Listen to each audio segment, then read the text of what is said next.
मी गडचिरोलीमधून आहे। निवडणुकीचं बिगुल वाजलेलं असून शहरामध्ये प्रत्येक पक्षातर्फे मोठमोठे आश्वासनसहित प्रचार सुरू आहेत।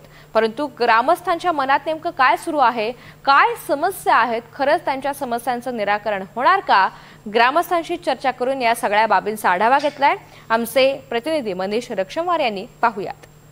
होऊ घातलेल्या नगरपरिषद निवडणुकीचे बिगुल वाजलेले आहे आणि उमेदवारांना त्यांचे चिन्ह सुद्धा देण्यात आलेले आहे। प्रत्येक पक्षांतर्फे उमेदवार घोषित करण्यात आलेला आहे। आपण गडचिरोली शहरामध्ये आहोत आणि ग्रामस्थांकडून आपण हे जाणून घेणार आहोत की त्यांचा नेमका कल कोणत्या उमेदवाराकडे आहे। आपल्यासोबत काही ग्रामस्थ आहे। काका, काय सांगाल, कोणाला निवडून द्याल तुम्ही? कोण पाहिजे, कसा पाहिजे तुम्हाला?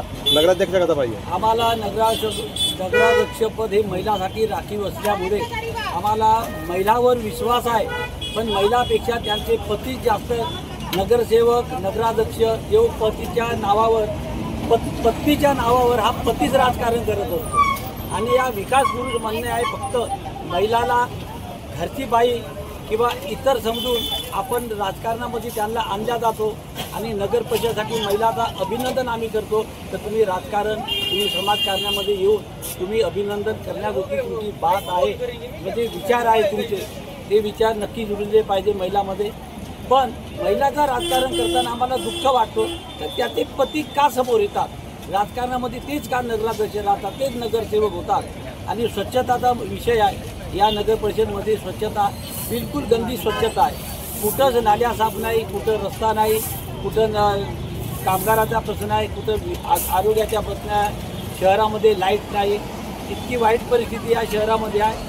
शहरामध्ये महिलाचं आरक्षण म्हणून वाईट नाही, हा राजकारण इतका गंदा राजकारण झाला आहे तर या राजकारणामध्ये धोका वाटला का एक वाडाप्रमाणे चालला आहे। या राजकारणामध्ये कोणी कुणाचे नाही, पैसे कमवासाठी राजकारण करत आहे। सर्वसाधारण माणसाचा या निवडणुकीमध्ये उभा राहायचा किंवा पैसे देऊन फक्त निवडून येत आहेत लोक। सर्वसाधारण माणूस, गरीब माणूस या राजकारणामध्ये बिलकुल स्थान नाही, गरीबाला पैशाला स्थान आहे। इतकी वाईट परिस्थिती या राजकारणाने झालेली आहे।